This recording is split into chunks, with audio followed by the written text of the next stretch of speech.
All right, it's time for another unboxing, and I don't think it's going to be a big mystery which one is which. Well, maybe which one is which, but what do I have here? Because it should be in the title of this video by the time I get it done and posted up. And so let's get into it. Picked up two Citizens recently, and it was a kind of impulse buy, sort of. I wasn't planning on getting anything. This was my last watch here. But let's check. This is the SLA-077 Marine Master. Love this watch. Super cool. Maybe I can get some more light on this side. There we go. And yeah, it's on a Uncle.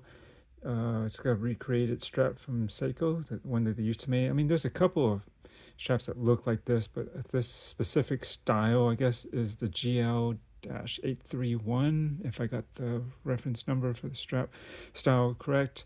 And this is in like an OD green. I think it's like an olive drab. Really cool. I posted a video, like watch a strapping video about this recently, so go check that out if you haven't. But this is a really great watch. But before I go on, I am going to remove this because the way I have this thing set up, I feel like I'm going to hit something. I don't want to back my hand up and get a nasty scratch. So we'll set that aside. And let me make a little adjustment so I got a little bit more room to work with here. And there's some of my Lego toys in the background. Excuse the mess. Kind of doing this impromptu. And so, which one are we going to go into first? Well, I was originally going to buy one, and I had bought one at Joma shop, but then they're kind of dicking me around. Took them a week. And they still didn't ship my stuff out, and they couldn't give me a straight answer. I usually have a pretty good experience with them, and they do things fast, but for some reason on the Citizen it was like 49% off, almost half off. I don't know, I don't think they had it in stock because they didn't even charge my card, and just getting the runaround, so I just canceled that. I was like, I'd rather pay a bit more, even full retail maybe, although I didn't have to because there was a discount going on at Citizen, and then to wait around seemingly indefinitely when they might ship it. I'd rather just cancel that and just get something where I know it should be in stock and ship. And so anyways, I bought this from Citizen USA, all my own money, no sponsorship, no one's paying me for anything. This, as any of my stuff, I just buy things because I want to, and this is all my own personal experience, and hopefully it resonates with whoever watches this, and maybe it'll give you some more insight. These are kind of new. I think they came out within the last 3 months, maybe a little bit more than that, but relatively new.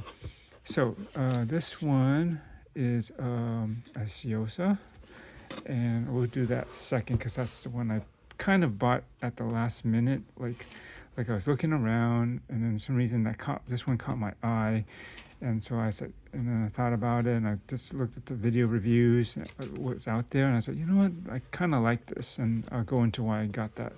This is the Tsuno Chrono Quartz, and this one we'll open first. This one is something that was, well, my friend recently got a Citizen Chrono 2. It's like a quartz, one of the ones that look like sort of like the ones from Once Upon a Time in Hollywood that a lot of people say, talk about Brad Pitt, his character is wearing. It's like a gold one. That's like a true vintage one on like a bun style strap. I think there was like a sparked interest, and now they're reproducing them as basically quartz, but that's fine. Although you could probably find some vintage models, and actually I was inspired by Clickybezel. He's a YouTuber. He went to a trip to Japan recently to do some watch shopping and maybe some other stuff, but that was definitely one of his agendas. And I haven't seen a box like this before. Pretty cool. And one of the stuff he picked up was a vintage Citizen, what's it called? Challenge? Is it Challenge Timer? I think that's what those are called. Like, it's a bullhead chronograph. Really nice.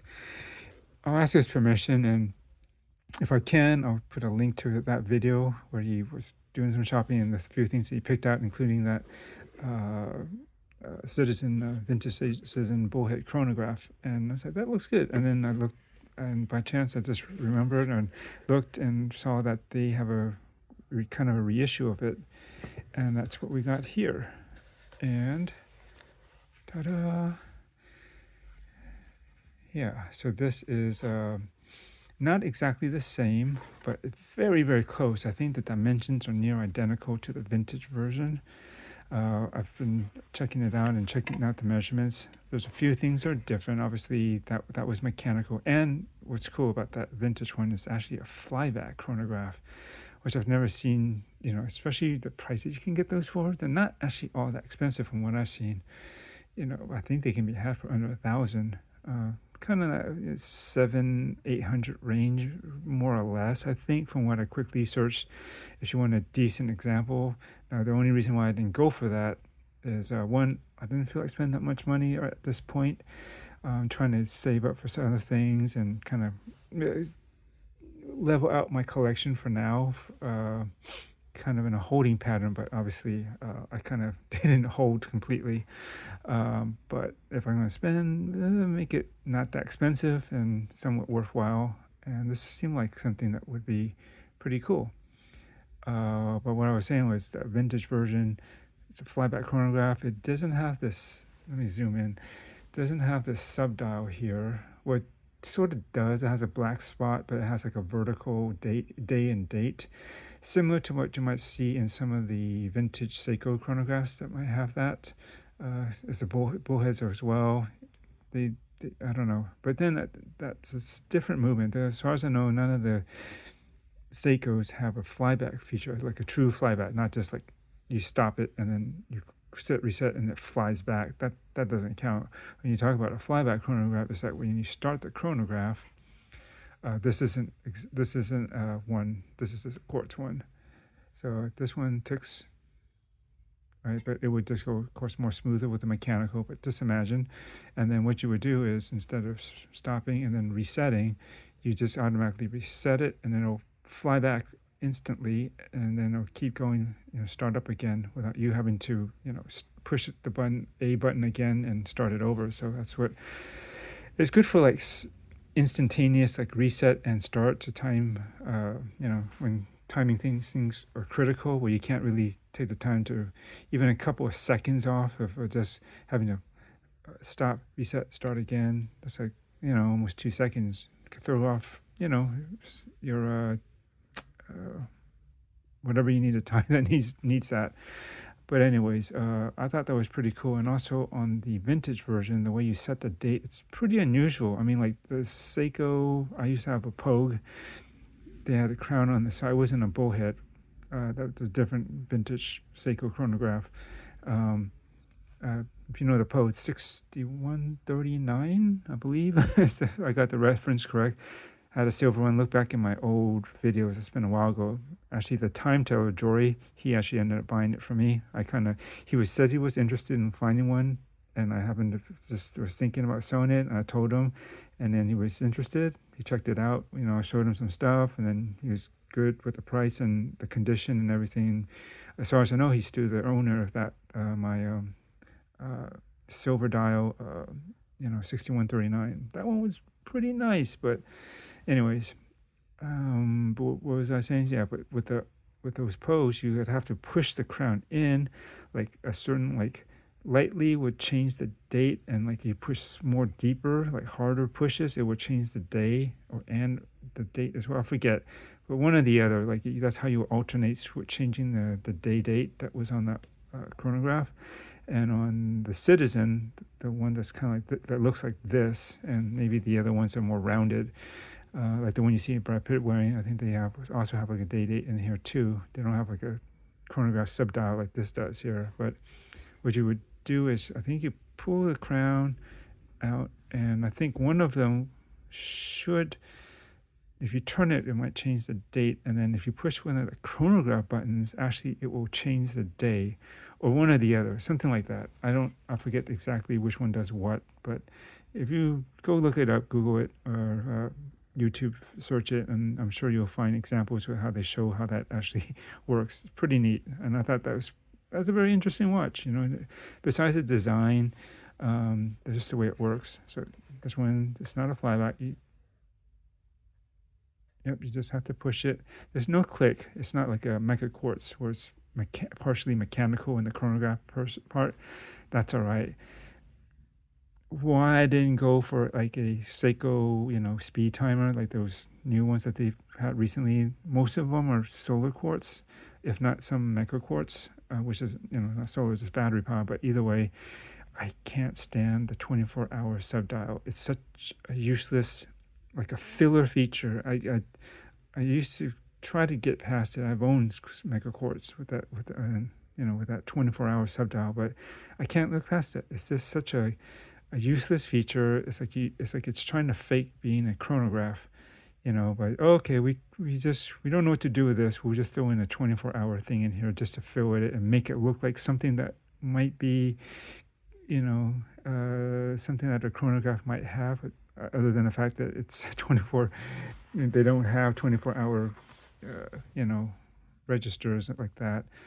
And then it's just for the looks, just to complete the look, but it really has nothing to do with anything. You know what I mean? So I can't do it anymore. Sorry. No, I make no apologies. I just can't do it anymore. But there's enough about you have to stop it and then this resets. But it's pretty quick. Doesn't snap back, but that's all right. I have had and still have mechanical chronographs so I don't need like the full thing to the quartz to mimic a mechanical chronograph. So this is what it is. The reference on this is, I believe, it should be this right here, AN3700-62A. And I like this. I think this one, I like the angles for one thing. It's different from the other ones where it's more rounded. And I think because this is already like I think it's a 37 millimeters, or at least the round ones should be somewhere around there. And Jody has, Just One More Watch, has reviewed it. I think overall he liked it, but he didn't. The one thing he felt it was too small for it. It's too close to the vintage size, and something about it he just felt was too small. But my friend just got that one, like a one. Forget the reference, but it's rounded and it's got like the blue and reds. It looks nice. I was looking at that one too, and it would have been my choice, but I didn't end up with that. At the time, I still had my it's 38. See, going across this way. At the time, I still had my Tag Heuer Carrera Montreal, which was my cool retro sort of modern reissue, I guess. Mechanical automatic chronographs, very sporty. So I didn't go for it. But anyways, so I figured, I can imagine the rounded one might be smaller because it's just smaller. And then it also has like a different color chapter ring, or on the outside at least, where the tachymeter is. And so usually that might shrink the dial even more. Imagine if it was black, right, or just one color, not one color all the way through, but where, the part that you see is the dial that's with the indices, that's within the tachymeter, right? Because usually that part's different color. And plus, a lot of those other ones, the round ones, they had like a black bezel, which for me, actually, I didn't like that look myself, to be honest. That's only one detail about that. The other models that I didn't like is that black bezel. I wish it was just like matching the case color, stainless steel, or in some cases gold. What was I saying? So, I think this will wear bigger, and because I don't want it to be too dainty, but I recognize it's a vintage inspired design, so it should kind of wear on the small side. But anyways, I think this will help beef it up when you got this octagonal, right? 8 sides, 1, 2, 3, 4, 5, 6, 7, 8 octagonal shape. I think it's interesting, and I'll probably go over this in a review later. If not, maybe on my watch strapping videos, I tend to just kind of talk about stuff. So here's how the thing comes out. And you don't even need any things. Oops, sorry, off camera there. Let me just back up a little bit. Yeah, see this well, I'll show you in a second here, adjustment system here, and it just should just unlock like this. Oh yeah, wait, it's high hooked in, right? There we go. And then it's kind of like some mesh bracelets. You have like this kind of hook system and you latch it down, but this has this extra flip thing over here. So you can see how this is. There's no pins. So because the way you adjust this is just cool, because I won't need to mess around with hammering out something. Especially, I was worried that when I was looking at this, I kind of forgot how this was adjusted. I was like, oh man, this is one of those ones where you have those flat, pieces that go through the links, and then you have to hammer those out, and then kind of find a way to push them out. Some Seikos have that kind of system, and it's a pain in the butt. Yeah. Anyways, you don't have to do that. Basically, you will probably. It's similar again to like some mesh bracelets where so it's near infinitely adjustable. You just probably undo part of this. I have to check. I think actually it looks like I flip it up. Oops, sorry. I actually flip it up this way, and then that will unlock it. Then I can slide this in and out, right? And then find the right size, which I'll do later. I'm not going to do it in front of the camera. And then when you do, then you just latch it on to right here, and then clip it down, and then lock it like that. I don't believe the old vintage ones were like this. I think they were actually a link system that with either a clasp or maybe it's like a butterfly, I forget. But I don't believe it's like this. But see, the extra pieces will get hidden kind of on the inside, and so so it'll stay neat and clean on the outside, which is nice. You don't have to have this thing dangling out here and find another keeper.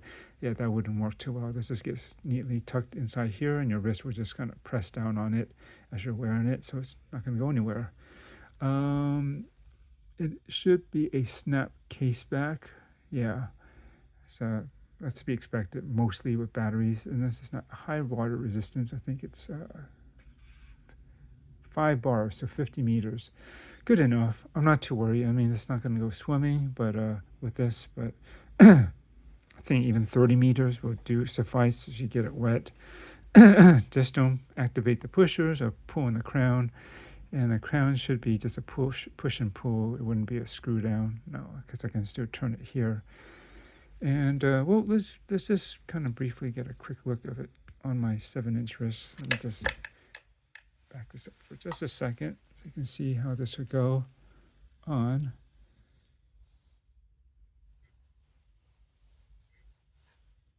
It's on like that.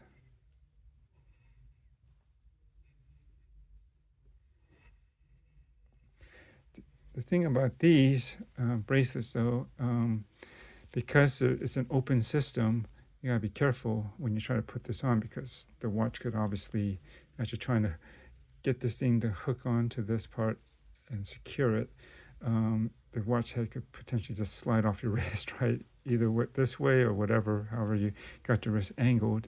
So I do this. You might need to use your body, like you probably like put it on and push this up against your chest while you kind of find a way to look and get that thing latched on the bottom, or at least put hand down like on a soft like a mouse pad or something on your bed or something. You don't want to hold it too high over a surface, and then with the wrist down, and then you can try to close and secure the bracelet like that. That was kind of like the case with like the Serica 5303, right? Their dive watch that I had for a while. I had sold that. Similar with their mesh bracelet, it's like this open system, and you have to be careful when you put it on, because it's like kind of technically a three-handed or affair. But yeah, I think this was pretty cool. They have a couple of variations with this octagonal angular shaped case. Um, yeah, but this one, they have one that's black with like goldish like subdials and maybe some the accent colors on it. It wasn't silver. Didn't like this one. I think this is one of the best ones that they have. Just a nice clean, panda style. Um, it's basically a white dial, but like my SLA077 and some other watches that have a slight silvery fin, kind of shimmer over the surface or so. It's basically, I would consider it more of almost like an opaline dial. But again, in contrast to the black elements and also to the actual silver case, that looks silver. In comparison to that doesn't, the dial doesn't. So, it's going to look white for the most part. That's cool. I was looking to get a motorsports racing style of chronograph back into my collection. I have some in mind that actually I would like to try to save up for, but they're much higher end, several grand. So it's going to take a while because I don't want to rush it this time. I'm trying to be more thoughtful in my watch collecting. We'll go over that in maybe my state of the collection, which I should do soon. A lot of things have changed, but anyways, I had sold my Tag Heuer, and so the only chronograph I have is the Zen 155S, which is very cool, but it's more of a military, pilot chronograph instead of like a sporty, motorsports racing style, which this is. And that's why one way I wanted to get it back. And, for roughly, what do these run? $300, more or less, depending on where you buy it from and if there's a sale, which I did. At least I was able to get 10% off of this, which is still better than nothing. And on this one here, the Tsuyosa, it was 10%, plus they already had 25% off on it as well, on all automatics on the Citizen website. But I think that ended a couple of days ago on November 3rd. So, I'm sure closer towards Christmas, sometime between now and then.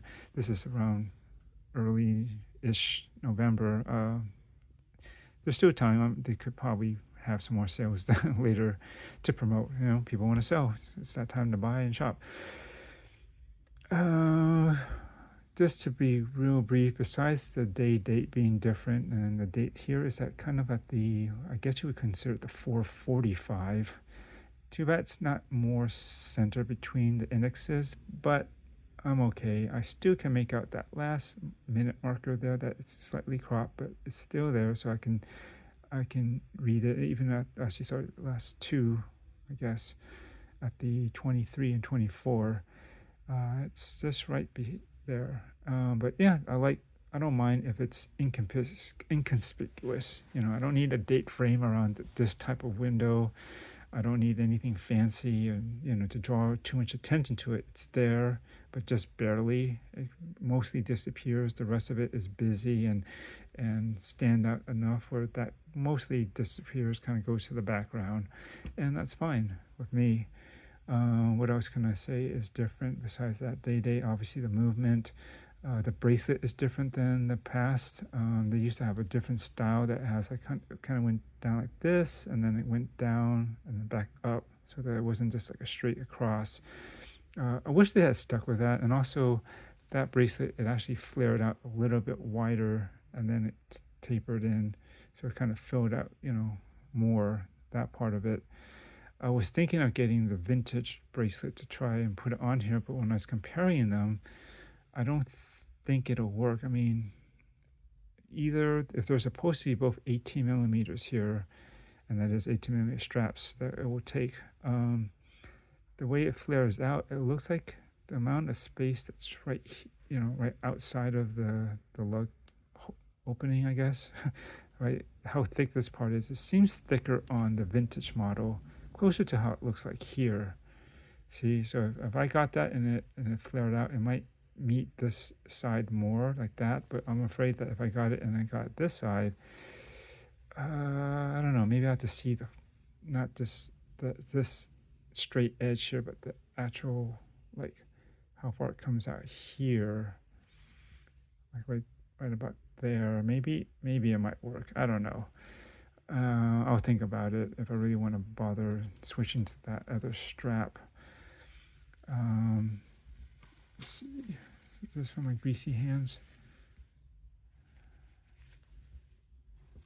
Maybe. I don't know.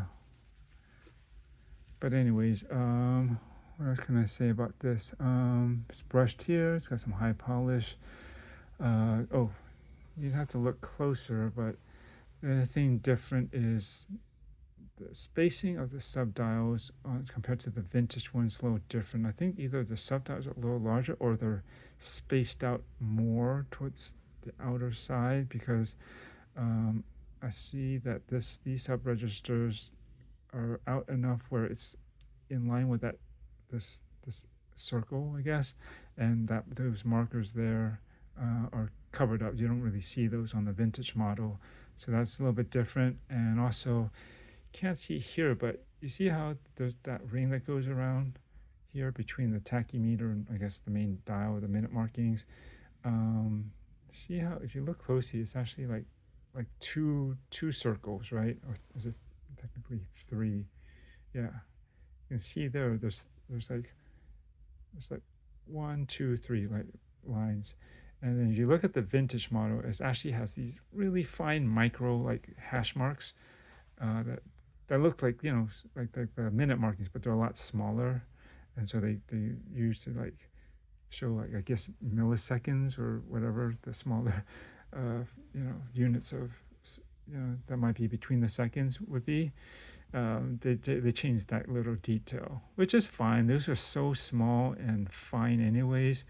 I think you'd barely be able to see or make any usable legibility out of them anyways, especially since this isn't a mechanical movement, so it doesn't do like a semi-clean sweep. Even mechanicals go da da da da da, right? They move several times within that second, right? There's certain frequencies, so then you could land somewhere in between, like a second marking if you're using the chronograph. But on this, it would make no sense to have those hash marks, because they would definitely not be used, because all this chronograph second hands does is take exactly on the second mark.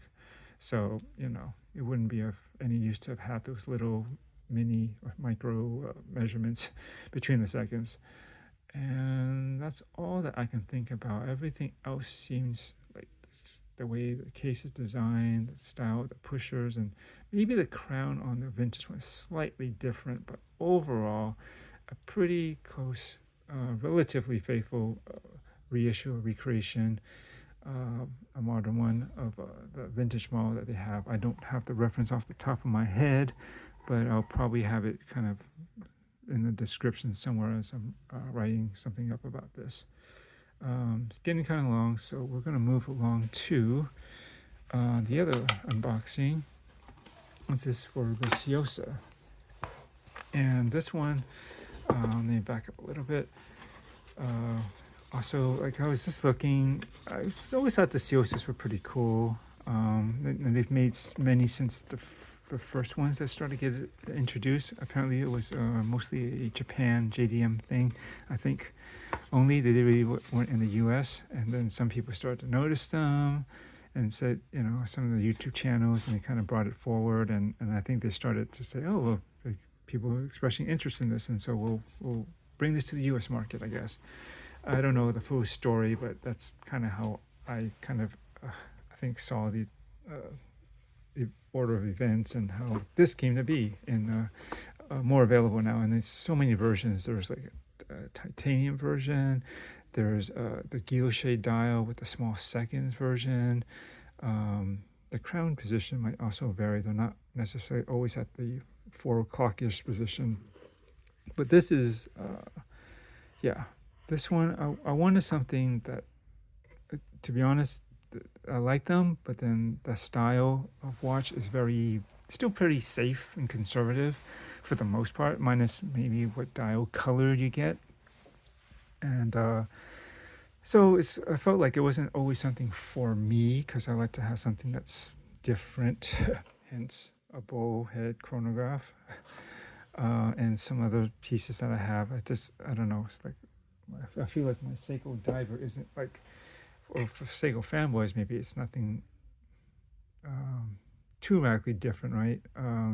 There's so much in Seiko's catalog, and this is very familiar design, but in the grand scheme of like a lot of modern dive watches, and especially ones that are vintage, this is original, and I don't think it's not like a Rolex that millions and billions of people are seeing, and maybe Omega Seamaster.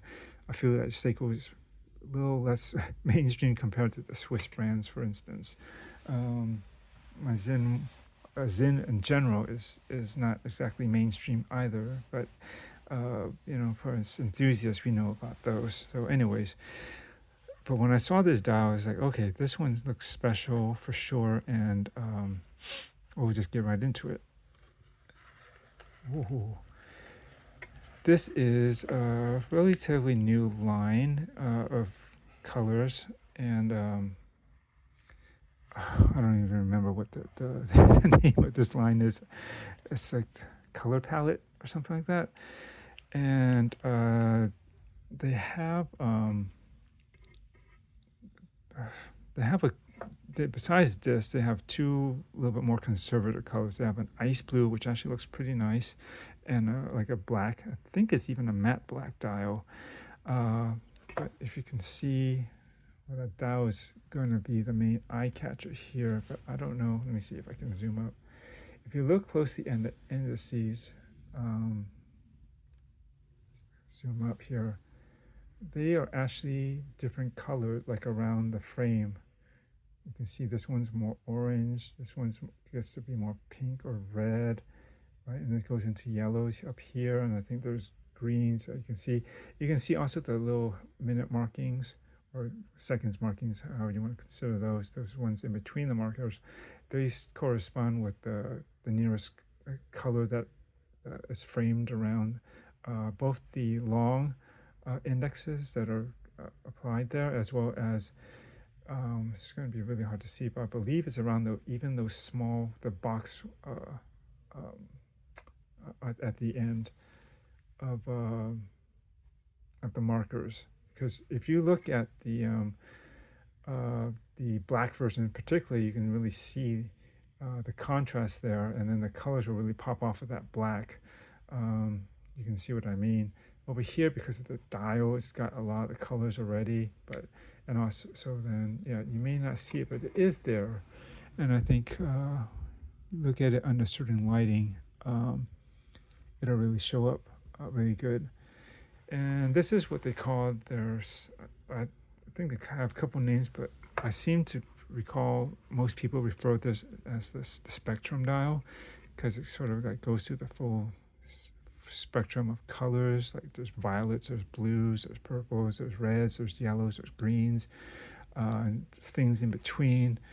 And I think this is very striking, and it's not just your plain solid color.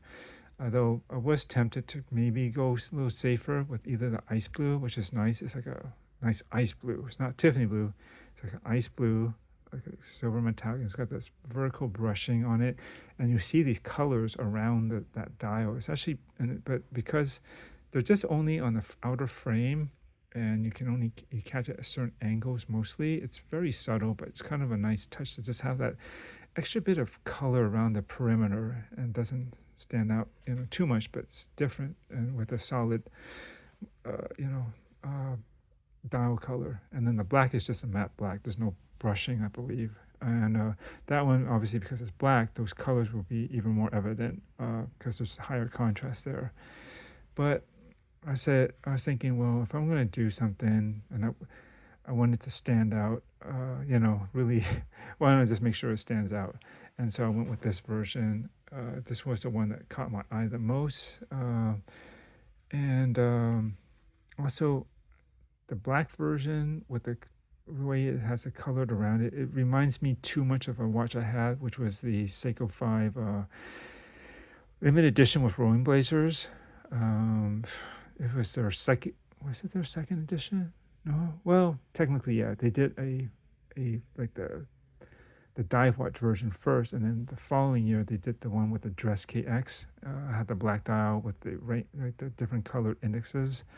You just check back my back video, you'll see that. And then the year after, then that was considered a fall release, and then the year after, closer towards around summer, instead they released the white dial version of that, along with some other colors. They also had other colorful dials, I would say, but those two were the main good ones, I'd say. But anyways, that would have reminded me too much of that. I didn't want to repeat the same thing here. So let's get this off the pillow here. And I was curious to see this. I don't know if I'm going to keep it. I was just very curious to actually see what the effect of this dial is in person. Is it what it looks like in what videos and photos I've seen? Yeah. So, they really have this stuck on here. Can I peel this off? Well, I want to do this without removing the backing though, because again, I'm not 100% sure if I'm gonna keep it, because one, it's an integrated bracelet watch. I like those, but then obviously you're just basically stuck to this unless they eventually do some, strap options that you can swap it out to. They do have that for the small seconds version, but those won't fit on this because there's slightly different case shape, and in particular the center link on the small seconds version is actually wider, and this is narrower. So yeah, that already negates that. But there are some places outside that do sell some aftermarket rubber straps, as well as leather straps that are fitted to go into here, and then they go out to the width of it and taper. They look pretty cool, and some of them aren't that expensive, and some, at least with the leather ones, I think you can reuse this center link, but I don't know about taking that apart. But you can reuse it. You can take this, and then the leather just goes on here, and then you still have this metal piece here to kind of integrate it into, instead of having that leather piece go into this part, if you know what I mean. Yeah, there are options out there. It's a simple clasp, and but I do like the president style bracelet. I mean, yeah, there is the PRX out there, right? Let me fix this. There we go, because that link was kind of getting stuck there because of the way this plastic holding it together is. But the thing about the PRX is it is a fine watch. They do that style and stuff very well, but I feel that's for that. It just seems too hyped. It's like everyone almost always talks about it, and it's kind of a go-to watch for that integrated style without keeping it under budget, and it's Swiss made and all that. And they say, well, you kind of want that sort of gentle look, though I don't really consider it that, other than the fact that it's an integrated bracelet. The bezel is completely different. It's just a smooth bezel. But anyways, I don't know. I just think I hear when everybody talks too much about this particular watch, and it's just becomes almost mainstream. You just hear it too much. It kind of turns me off. Though, admittedly, the Tsuyosa did get a lot of hype too, but not quite to the degree as the PRX. So that's why I didn't go with the PRX. And also, this costs less. And the other thing too is the way I think the movement in those Tsuyosos are.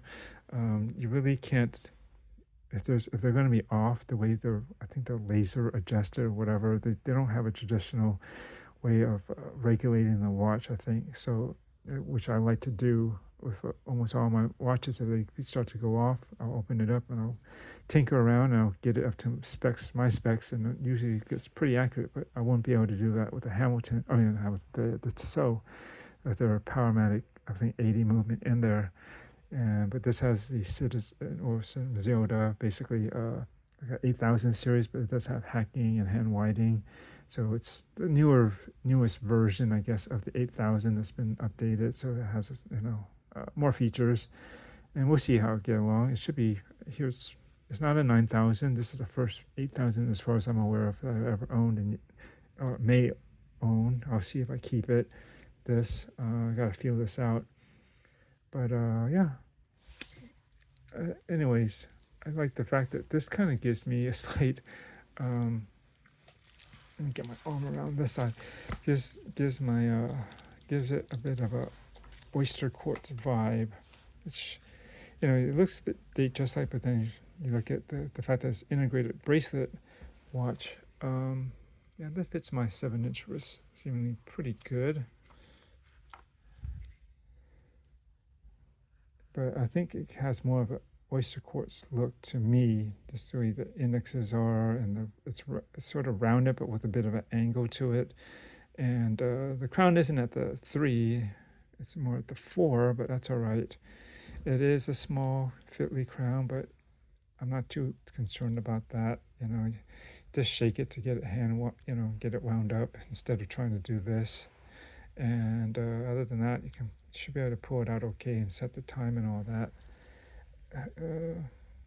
Yes, it does have a magnifier, but I'm actually kind of indifferent to it. If it seems appropriate, I don't mind. I think in this case, it's okay. I'm looking at it underneath the crystal and imagining, I can see it just on the dial, and I'm imagining if it wasn't there, it actually may not look as good for some reason. The magnifier acts as almost like a frame, and it just, I don't know if I got this angle so you can see the date, but it just, just makes that part, makes it pop out more. And I think if you have the date and where it's at, I don't know. I'm just feeling that it works better with the magnifier than not in this case.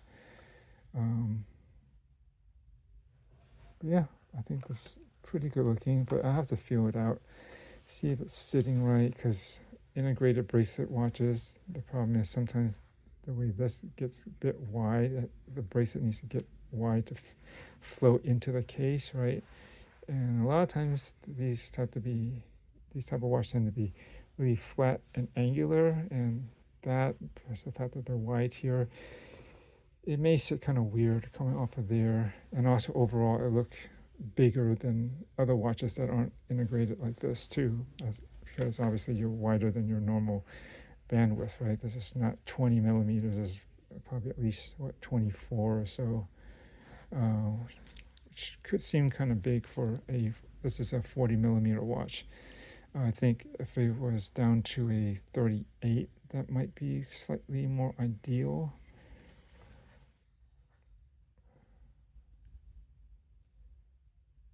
But this is a good looking watch though, I have to say.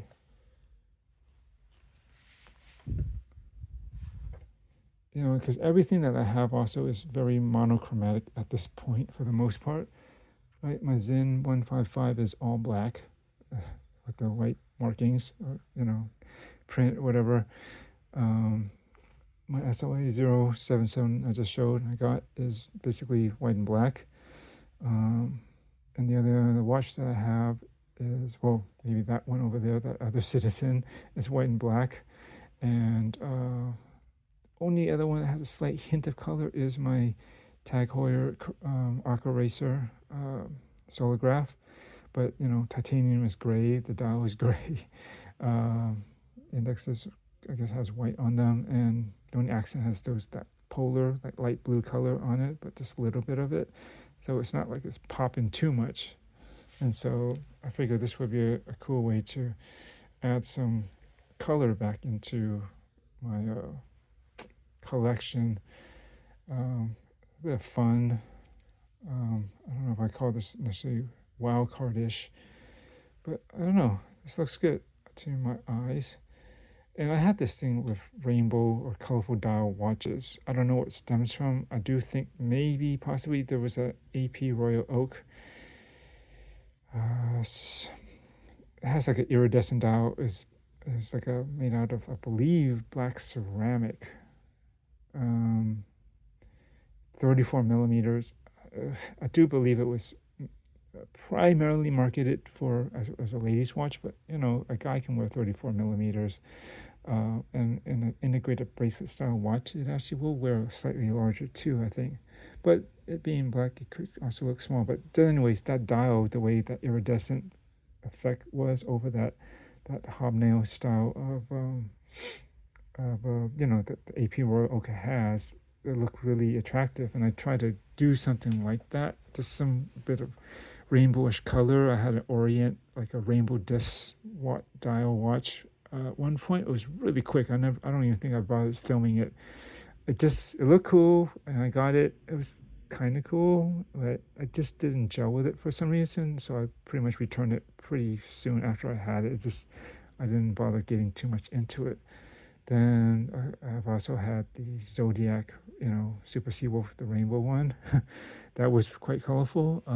I've had the Rolling Blazers, Seiko 5 that I mentioned, that has that rainbow-ish color, multiple colors on those indexes. I was also interested in, say, the Oris Pro Pilot. There was like a laser etch dial not that long ago, right? But it was intriguing. But one that watch is pretty damn expensive. It's like $5,000 or $6,000 or something. Got the caliber 400 movement in it. Still, that's very high. And when I actually saw that dial in person, it left me underwhelmed. It was really muted or flat. In general, I don't really like that Pro Pilot line. I feel like most of the way they did the dial, it looks just too flat and not enough detail. But anyways, I thought that laser edge dial would have pizzazed it, but you can only catch the color at certain angles. Otherwise, it really looks very washed out and not impressive. So that was out of the question. And so this was kind of the closest thing to this. This is what I wish it could have done, is make like a really nice, vibrant, multicolor, effect. But which that one didn't. I named a few to my friend because I was talking about this recently. The new PRXs, they have the gradient dial. There's a dark one, which I think is too dark. I think it looks basically mostly black, and I don't like how only the bottom half seems to have like a bluish color. It looks too abrupt, and there's not enough. I don't know. There's not enough of a color, really. It's just basically black and dark blue. Although at certain angles, you might start to catch a bit of purple on that bottom end. Similarly, with the lighter dial version of that, I find it too dynamic. Like it's the gradation is actually better. It goes from like seemingly like a steel, ice blue, light blue, to like a darker blue. And again, some angles, when you tilt it more or whatever, you start to get a bit even purple on the bottom. But when you tilt it towards this, the light side starts to show up more. It can actually get really washed out, in my opinion, too bright. And I've learned from my past, I don't like a dial that's overly dynamic like that, where it shifts too much. Like if I buy a watch, I want the dial to have a certain consistency and look. I don't mind if it shifts a little bit depending on the lighting. But if it goes really from like almost white to black, or silver to dark black, or blue, or it's like I can't always appreciate it. As I have to find the right angle for it, and I don't know. And eventually, I'll lose interest in the watch, because it's not always looking at maybe the optimum color or tone that I want out of that dial. So that's what I was feeling with the PRX, the lighter one, the new gradation dial. It just, unfortunately that didn't do it. And again, I just wanted to stay away from the PRX myself. It just, again, it feels more mainstream than the Citizen, that's for sure. And so right now I don't know, I might do this. We'll see. I gotta get off the camera, and I'll have to check myself out in the mirror and kind of look at it on my wrist here and there, and kind of feel if like, okay, is this something that I can stick with? Will I really pick it up and wear? That's the thing where I'm at with my collection. It's like, that's why I'm trying to reduce it and only keep certain ones that I know that I will want to go back to more often than not. And then I don't like having decision paralysis, or that I put my watches almost on a rotational schedule, which I used to do because I had so many that I had to look at my list of, because I always track every watch that I'm wearing at the time. So there's this list of stuff, the watches, and so at the top will be the most recent that I've been timing, and then the next and the next, and then so I look at the bottom of that list sometimes because I forget which watch was the one that has the least worn time. When was the last time I wore it? Then I go to that bottom of that list, and then I'll move that up, and that'll be my next watch, right?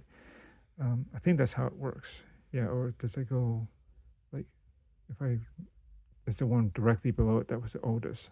No, I think it always goes as soon as I start adding something, the last one gets bumped down and so forth. Yeah. So yeah, the last one on that list of watches that I have, that would be the one that I would look for, and then okay, I guess that's next. And I kind of thinking I don't want to do it like that. I want it to feel like I just want to feel the watch, and like I want to just that's the one I want to wear. Then I don't want to base it off of a schedule to make it fair that I give each watch its own enough wrist time. You know what I mean? So that's one of the many reasons that I've been reducing. And so again, I want to make sure these look and feel the way that I think that I'm expecting, and or maybe excels even above that. So that would be better, right? And if it's something that I could really get myself to, feel like I can go back to and not like put on a schedule, or like I feel like I'm neglecting it, like I've said it, and I don't find myself going back to it as much as I should. Then I don't want that to happen again. Yeah, so that's the thing. I want to keep everything, like make sure I do wear these watches more often than not, because a lot of times I'll get something, especially dress watches. Like, I'm not against it, but I know my style, my work, my life, I don't usually do any dress up, and this tool watches in general just appeal to me anyways. But I like the idea of owning a dress watch, but I'm never going to I'm not saying never, but the idea of owning it, and it would be nice to have something versus something that I really want to have, and there's a fine line there, and so it's like, yeah, so dress watches falls into that category for now. Would be cool to have one. I like the idea of owning one, and that I can maybe wear a dress watch even in a casual attire. It doesn't always have to be dressed up. I like that idea, but do I actually do that enough, or do I actually even go there enough, right, to justify, really buying it and owning it and keeping it in the collection or not? More often than not, no. So then I end up selling it. So if anything between these two, this falls kind of on that. I wouldn't consider this a dress watch. This should be kind of an everyday thing, but it could be, out of everything I own, the one that might be closest to pulling that duty if and when I need to. But we shall see. It is a really nice dial. And the thing is, sometimes it pops up more than others, but the color doesn't ever really shift away from what it is. You know what I mean? It doesn't ever get too bright. Like this side won't be like, oh shoot, it's all like almost so bright it looks like it's silver, white, and then like, because it's against these light indexes, that tends to make it lower contrast, and then I don't know, it doesn't look as good that way. And yeah, like I don't feel like I have to search around to find the ideal color for this dial. It's always pretty much there. So I kind of like that. It's just that sometimes it just gets more vibrant and shows up better and stronger than other times. Right, like there, it kind of disappears, but when you go, whoosh, there it is. So yeah. Anyways, there's the movement. Nothing special. It's just a gold-plated version, which kind of unusual, but it doesn't matter to me. I think it's fine. I don't have any gold-colored movements anyway, so I guess that's kind of cool, having something different like that. We'll talk more about this if I do decide to keep it, and you will certainly see more videos of it. But for now, this is my very long ass unboxing per usual. I got lots on my mind, things to say, but that's the way it is. So I think this goes right here. Thanks for watching, and enjoy your watches. I'll see if I do with these, if I decide to keep them.